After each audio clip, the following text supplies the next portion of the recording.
ಕೊಪ್ಪಳದಲ್ಲಿ ಬೆಳ್ಳಂಬೆಳಗ್ಗೆ ಲೋಕಾಯುಕ್ತ ಅಧಿಕಾರಿಗಳು ಭ್ರಷ್ಟ ಅಧಿಕಾರಿಗಳ ಬಲೆ ಬೀಸಿದ್ದಾರೆ ಅನ್ನೋದರ ಮಾಹಿತಿ ಲಭ್ಯ ಆಗ್ತಾ ಇದೆ. ಯಾವ ಇಲಾಖೆ ಅಧಿಕಾರಿಗಳ ಮೇಲಾಗಿರುವಂತಹ ದಾಳಿ ಅನ್ನೋದರ ಡೀಟೇಲ್ಸ್ ಕೊಡ್ತೀವಿ. ಕಿಮ್ಸ್ ಆಡಳಿತ ಅಧಿಕಾರಿ ಮನೆ ಮತ್ತು ಕಾಲೇಜು ಟೋಟಲ್ ಆಗಿ ಈ ವ್ಯಕ್ತಿಗೆ ಸೇರಿದ 6 ಕಡೆಗಳಲ್ಲಿ ದಾಳಿಯಾಗಿದೆ. ಹಾವೇರಿ, ರಾಯಚೂರು, ಗದಗ ಜಿಲ್ಲೆಯ ಲೋಕಾಯುಕ್ತ ಅಧಿಕಾರಿಗಳು ದಾಳಿ ಮಾಡಿರೋದು. ಲೋಕಾಯುಕ್ತ ಡಿವೈಎಸ್ಪಿ ಲೋಕೇಶ್ ಅವರ ನೇತೃತ್ವದಲ್ಲಿ ದಾಳಿಯಾಗಿದೆ. ಕೊಪ್ಪಳದ ಭಾಗ್ಯನಗರದ ಮನೆ, ಕಾಲೇಜಿನ ಮೇಲೆ ದಾಳಿ. ಆಡಳಿತಾಧಿಕಾರಿ ಬಿ ಕಲ್ಲೇಶ್ ಸೇರಿ ಸಂಬಂಧಿಕರಿಗೂ ಕೂಡ ಶಾಕು. 7 ವಾಹನಗಳಲ್ಲಿ 30ಕ್ಕೂ ಹೆಚ್ಚು ಅಧಿಕಾರಿಗಳ ತಂಡದಿಂದ ದಾಳಿಯಾಗಿದೆ. ಪರಿಶೀಲನೆಗಳನ್ನು ನಡೆಸ್ತಾ ಇದ್ದಾರೆ ಅನ್ನೋದರ ಮಾಹಿತಿ ಲಭ್ಯ ಆಗ್ತಾ ಇದೆ. ಕಿಮ್ಸ್ ಆಡಳಿತ ಅಧಿಕಾರಿ ವೈದ್ಯಕೀಯ ಕಾಲೇಜಿಗೆ ಸಂಬಂಧಪಟ್ಟಂತಹ ಅಡ್ಮಿನಿಸ್ಟ್ರೇಟಿವ್ ಬ್ಲಾಕ್ನ ಆಫೀಸರ್ ಮನೆ ಮೇಲೆ ರೇಡ್ ಆಗಿದೆ. ಸಹಜವಾಗಿ ಈ ವ್ಯಕ್ತಿ ಮೇಲೆ ಅಕ್ರಮದ ಆರೋಪಗಳು ಕೇಳಿ ಬಂದಿರಬಹುದು. ಆರೋಪಗಳಿಗೆ ಪುಷ್ಟೀಕರಿಸುವಂತಹ ಸಾಕ್ಷ್ಯಗಳು ಸಿಕ್ಕಿರೋ ಹಿನ್ನೆಲೆಯಲ್ಲಿ ರೇಡ್ ಆಗಿದೆ. ಈ ಲೋಕಾಯುಕ್ತ ರೇಡ್ ಹೇಗಾಗುತ್ತೆ ಅಂದರೆ ಮೊದಲು FIR ಆಗುತ್ತೆ.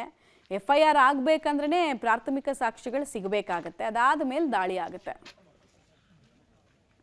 ಡೀಟೇಲ್ಸ್ ಕೊಡ್ತಾರೆ ಮುಕ್ಕಣ್ಣ.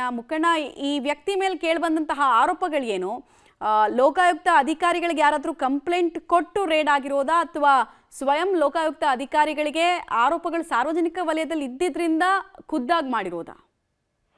ಹೌದು ಮಮತಾ, ಇವತ್ತೇಂದ್ರೆ ಕೊಪ್ಪಳದ ಕಿಮ್ಸ್ ಆಡಳಿತಾಧಿಕಾರಿಗಳಂತ ಬಿ ಕಲ್ಲೇಶ್ ಅವರ ಮನೆಯ ಮೇಲಾಗಿರ್ಬೋದು ಮತ್ತು ಕಚೇರಿಗಳ ಮೇಲಾಗಿರ್ಬೋದು ಮತ್ತು ಅವರ ಕಾಲೇಜ್ ಭಾಗ್ಯನಗರಲ್ಲಿರುವಂತಹ ನವಚೇತನ ಕಾಲೇಜ್ ಮೇಲೆ ಸೇರಿದಂತೆ 6 ಕಡೆ ಈಗ ಲೋಕಾಯುಕ್ತ ಅಧಿಕಾರಿಗಳು 30 ಜನರ ತಂಡ ವಿವಿಧ ಕಡೆ ಏನಂದ್ರೆ ಈಗ ಲೋಕಾಯುಕ್ತ ದಾಳಿ ಮಾಡಿ ಪರಿಶೀಲನೆ ನಡೆಸ್ತಾ ಇದ್ದಾರೆ. ಇವರ ಮೇಲೆ ಅಂದ್ರೆ ಗಂಭೀರ ಆರೋಪಗಳು ಕೇಳಿತ್ತು. ಸಾಕಷ್ಟು ಬಾರಿ ಕೆಲಸ ಮಾಡುವಂತೆ ಎಲ್ಲ ಕಡೆ ಅಂದ್ರ ಸಾಕಷ್ಟು ಭ್ರಷ್ಟಾಚಾರ ಮಾಡಿದ್ದಾರೆ ಅನ್ನೋ ಗಂಭೀರವಾಗಿ ಆರೋಪ ಇತ್ತು. ಈ ಕಾರಣಕ್ಕಾಗಿ ಲೋಕಾಯುಕ್ತ ಅಧಿಕಾರಿಗಳು ದಾಳಿ ಮಾಡಿರುವ ಸಾಧ್ಯತೆ ಇದೆ. ಅಷ್ಟೇ ಅಲ್ಲ, ಈ ಹಿಂದೆ ವಾಲ್ಮೀಕಿ ಹಗರಣದಲ್ಲಿ ಸಹ ಇವರು ಭಾಗಿಯಾಗಿದ್ದರು. MD ವಾಲ್ಮೀಕಿ ಅಭಿವೃದ್ಧಿ ನಿಗಮದಲ್ಲಿ MD ಆಗಿ ಕೆಲಸ ನಿರ್ವಹಿಸಿದ ಸಮಯದಲ್ಲಿ ಸಹ ಸಾಕಷ್ಟು ಏನಪ್ಪಾ ಅಂದ್ರೆ ಅಕ್ರಮದಲ್ಲಿ ಭಾಗಿಯಾಗಿದ್ದಾರೆ ಅಂತ ಕಾರಣಕ್ಕಾಗಿ CM ಸಿದ್ದರಾಮಯ್ಯ ಅವರೇ ಆ ಸಮಯದಲ್ಲಿ ಅಮಾನತು ಮಾಡಿ ಆದೇಶ ಮಾಡಿದ್ರು.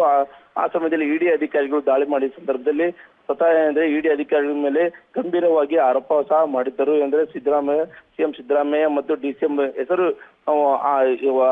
ಹೆಸರು ಬರೆಸುವಂತೆ, ಹೆಸರು ಹಾಕುವಂತೆ ED ಅಧಿಕಾರಿಗಳು ಒತ್ತಡ ಹಾಕಿದ್ರು ಎಂಬುದು ಸರ್ಕಾರಕ್ಕೆ ಏನಂದ್ರೆ ಪತ್ರದ ಮೂಲಕ ಮನವಿ ಮಾಡಿದ್ರು.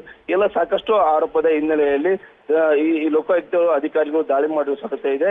ಈಗ ಅಕ್ರಮ ಆಸ್ತಿ ಕೊಪ್ಪಳ ಜಿಲ್ಲೆ ಸೇರಿದಂತೆ ಬೇರೆ ಬೇರೆ ಜಿಲ್ಲೆಯಲ್ಲಿ ಸಹ ಅಂದ್ರೆ ಅಕ್ರಮ ಆಸ್ತಿ ಮಾಡಿರುವ ಹಿನ್ನೆಲೆಯಲ್ಲಿ ಸಹ ಲೋಕಾಯುಕ್ತ ಅಧಿಕಾರಿಗಳು ದಾಳಿ ಮಾಡಿದ್ದಾರೆ. ಈಗೆಲ್ಲ ತನಿಖೆ ನಂತರ ಲೋಕಾಯುಕ್ತ ತನಿಖೆ ತಿಳಿದು ಬರಬೇಕಾಗಿದೆ. ಮಮತಾ, ಧನ್ಯವಾದ ಮುಕ್ಕಣ್ಣ.